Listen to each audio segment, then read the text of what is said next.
In previous videos, we've seen examples of scam emails and emails that are designed to steal your personal information, like your username and password.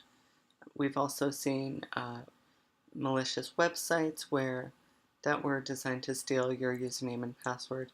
Now we're also going to pivot a little bit and look at malicious email attachments. Now, what's the danger, right? Well, we saw from the previous videos that when you click on links in fraudulent emails, it's often going to lead to websites that's designed to steal your username and password and or infect your computer with a virus. Well, if you download malicious email attachments, that's also going to infect your computer with a virus.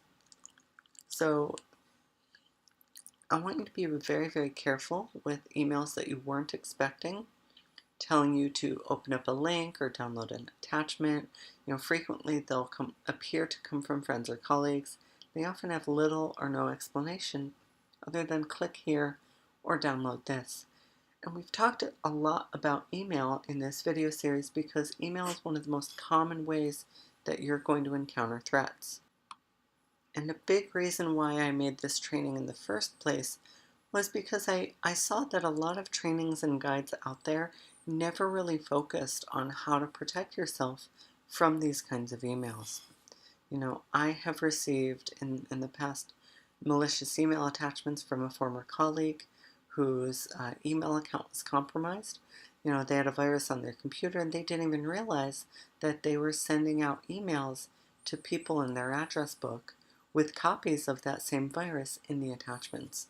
And so, I hadn't spoken to her in a long time.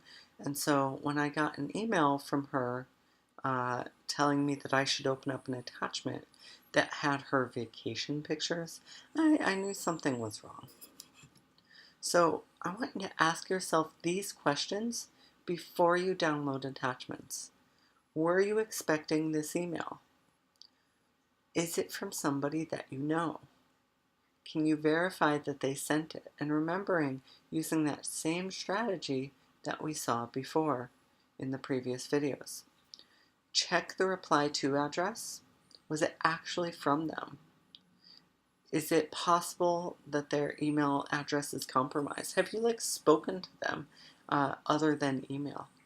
And this one's really important. Is it from someone that you haven't heard from in a long time?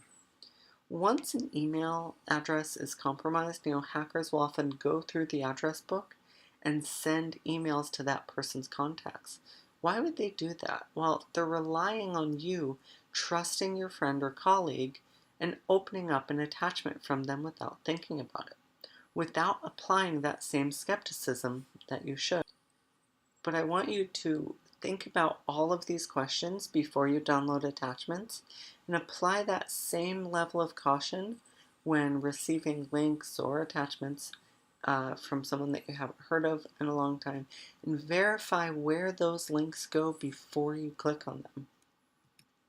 One word of caution: some attachments are not attachments at all. And this is a very devilish trick here. So this looks like an attachment in Gmail, but it's actually an image with a link that will send you to a fake sign-in page like we saw before. Now, how do we figure out that this is fake?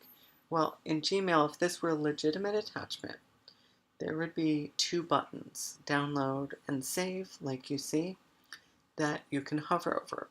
In this fraudulent image, those buttons are fake and hovering over them does nothing. That's a big red flag. That's a sign that you shouldn't click. You should delete the email, report it as spam. Be very careful with office documents that you receive. Many fraudulent attachments will try to trick you into disabling Office's built-in protections. So this document says, oh, this document is protected. Please click enable content to see what's in here. But except there's nothing actually in this document. And once you follow the instructions, you'll have a virus on your computer.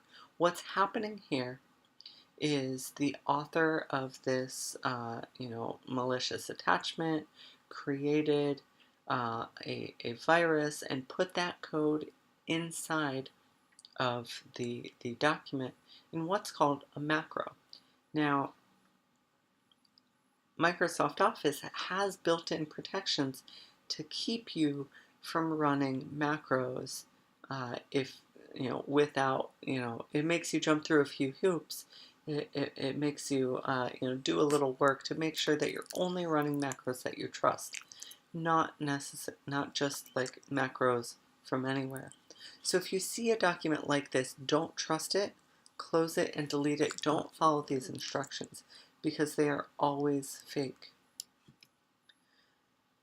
We think that Office documents, they're the most common type of attachment, right? And they're safe, right? Well, they are safe if we don't enable those macros, right? So if the document has a macro, be very careful. Don't open it. You'll want to close it.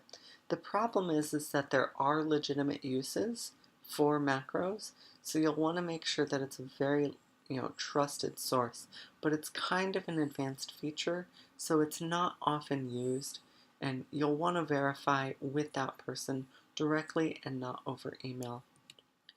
So there are so many versions of this trick. This one says document created in an earlier version of Microsoft Office Word. Well, that's never been a problem. You can always open up an older version, right? So this is actually designed to trick you.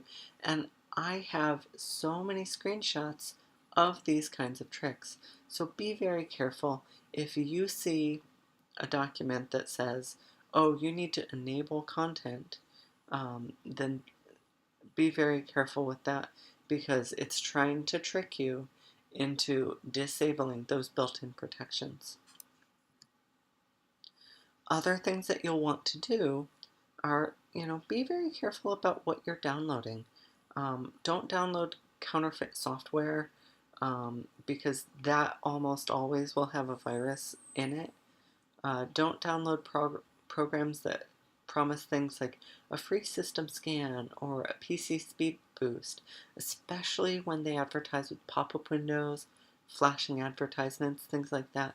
That often is, not going to actually help your system go faster. It will go slower. You'll have a virus. So watch out for things like that. And make sure that you're only downloading software from trusted websites. Another really important thing to keep in mind is keep your software up to date. I know that it can be really annoying to have to restart your computer, stop what you're doing to install updates, but don't put it off because updates often contain critical security updates. And make it easier on yourself. Set up automatic updates so you don't have to think about it.